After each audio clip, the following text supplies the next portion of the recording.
Hey, what's up, everyone? It is Thais here. So today I want to share some calm girl habits that you can do to become more zen, carefree, and at peace. So the calm girl is like the new it girl in today's age. I have always been a calm girl my entire life. Everyone labeled me as a calm girl. Back then they used to call it like shy because people couldn't understand why someone isn't as reactive or why they do not talk as much. But being calm is definitely a sign of health because it signifies a regulated nervous system, it signifies a clear mind, and you're not overly reactive to life like the average person. So, these are some of the tips and habits that I do to keep or stay a calm girl even as time goes by. So, tip number one is to cultivate a sunrise routine after waking up. So, usually when we wake up, a lot of people are reactive. They instantly jump out of bed to get dressed and get on with the day, or instantly reach their arms out and grab their phone to see who called, who texted, what's going on social media. But it's all about starting the day with this slow intention.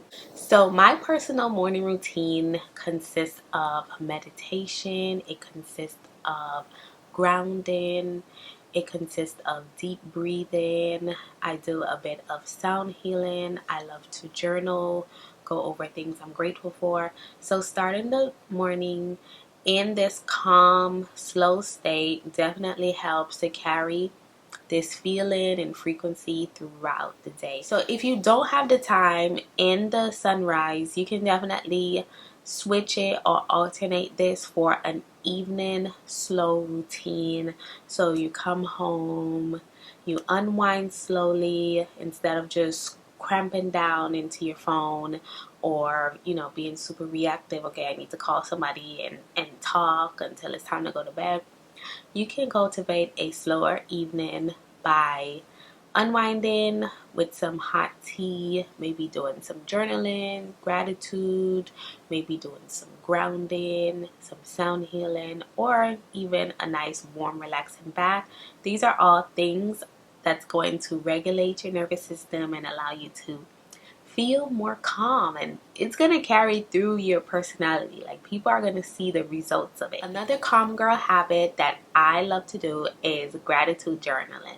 So I briefly mentioned this, but not just gratitude journaling and stopping there, but actually cultivating gratitude over complaining.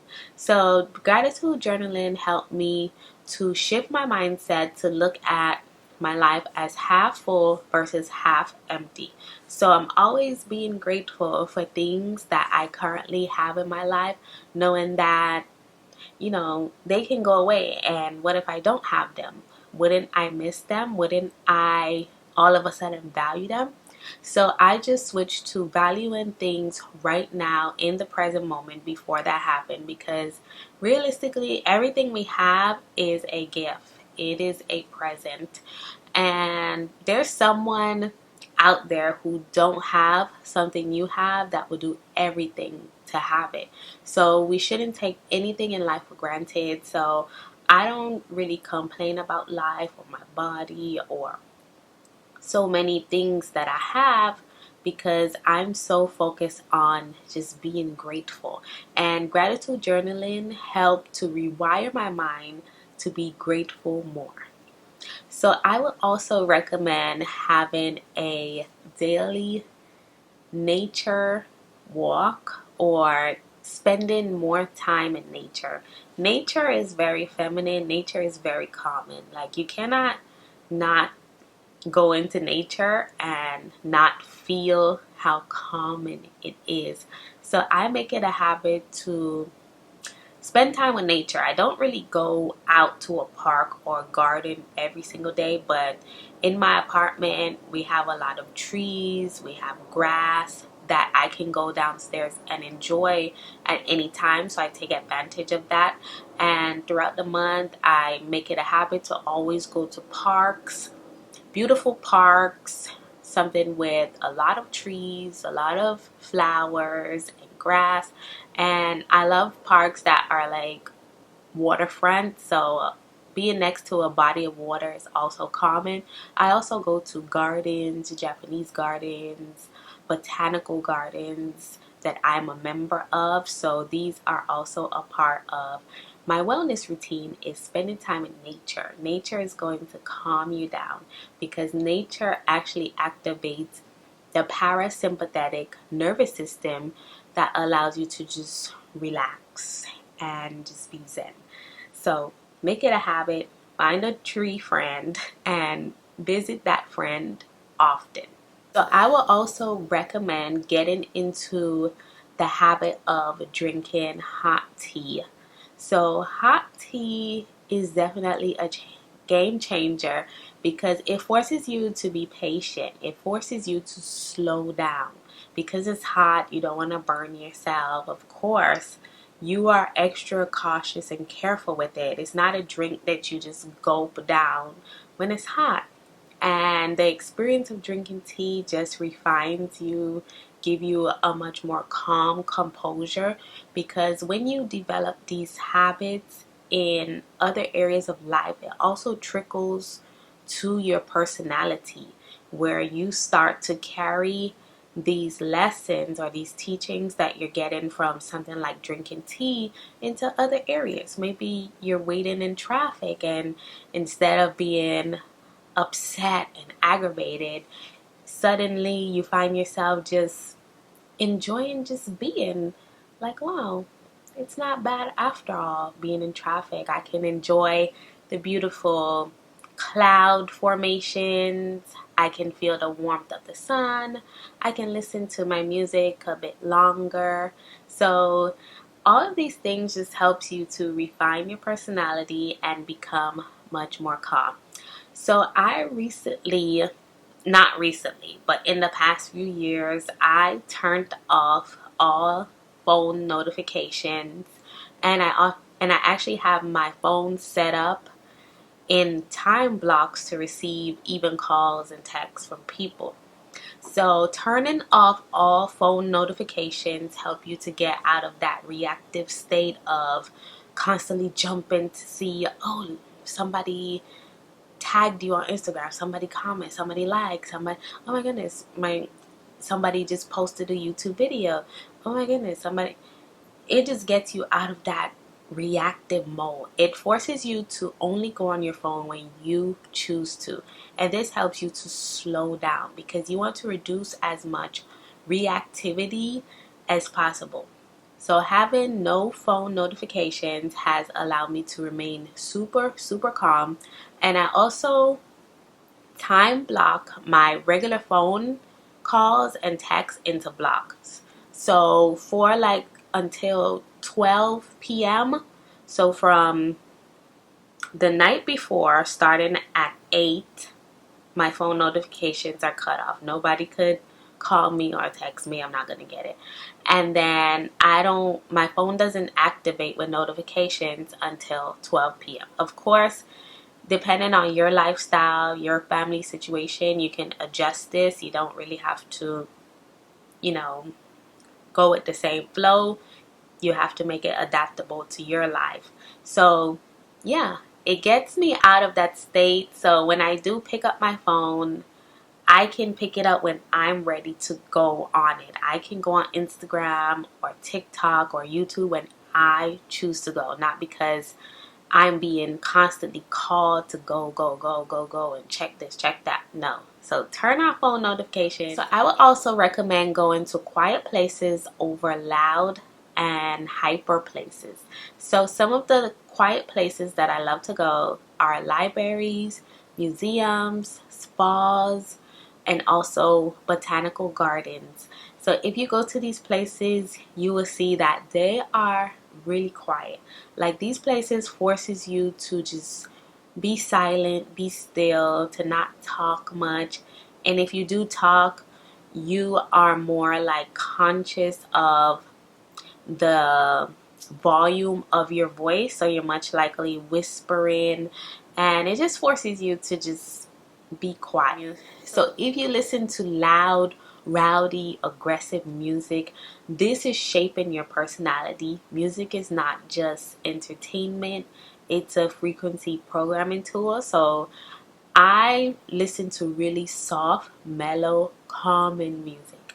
So I love listening to music like classical music, jazz music. If I do listen to music with lyrics, it's usually about love, something that's also going to keep me in that calm, relaxed state. So jazz has definitely been a game changer, especially this year in 2025. That's all I listen to on my Spotify, on my computer, when I'm home, when I'm cooking, when I'm doing my hair care and skincare routine, everywhere. I'm just listening to really calming jazz music that just makes me feel super good. And they don't have any lyrics. So that's also key, because sometimes you can hear music, but the lyrics aren't that calming. Maybe the artist is talking about something negative, or they're talking about a heartbreak. So that's not calming, that's going to make you feel anxious and probably reminiscing on things that make you more hyper. So it's all about remaining really chilled. If you don't have it, develop consistent beauty routines.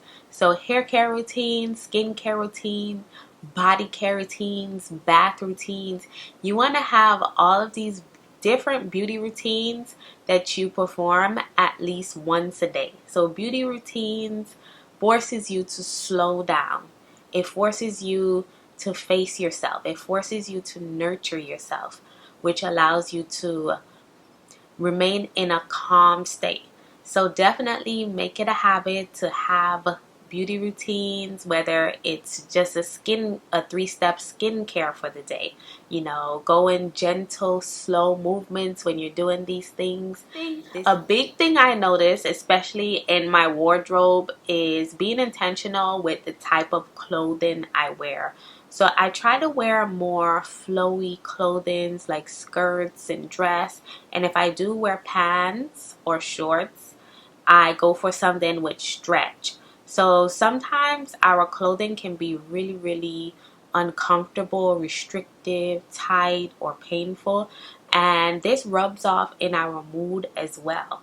So when it comes to choosing a dress or pants or skirt, even shoes, I don't wear high heels because they are so uncomfortable. Like when I wear them, all I'm focused on is how much pain I'm in and how I'm just ready to go home. So they just don't make sense. So I opt for comfortable shoes like kitten heels, maybe cute flats, ballet flats, really cute casual sneakers. And also pay attention to your hairstyles. Stop wearing like all of those super tight ponytails and hairstyles and high puffs. That also makes you tense up, and it rubs off in your mood, and you can come off as tense and upset because your hair is tight or your clothes is tight or your feet is hurting because your shoes are very uncomfortable. So be mindful of choosing comfort across every facet of your life. So being healthy is a part of being calm, and I like to focus on really flowy, calming exercises. So the exercises that I do are walking. I do elliptical. That's a nice flowy machine. I also do Stairmaster because, you're just walking up a stair. So it's not making me hyper. I stay away from things that produces a lot of hyper and aggression in my personality. I also do light weights versus heavy weights. That also keeps me nice and light and flowy. So choose your physical activities well too, because anything that creates hyperness, aggression, is going to eventually train and mold your personality into being super reactive and super hyper, and you'll come off as the hyper girl versus the calm girl. So these were all of my tips for developing habits that can train your personality into becoming the calm girl if that is your goal to switch over. And I hope that it helped you. Let me know which one are you going to incorporate, or if you are already a calm girl like me, what do you do that I didn't mention, because I'm always looking to level up too. So I would love to know. Thank you all so much for watching. Give this video a rating and subscribe for weekly videos. Bye.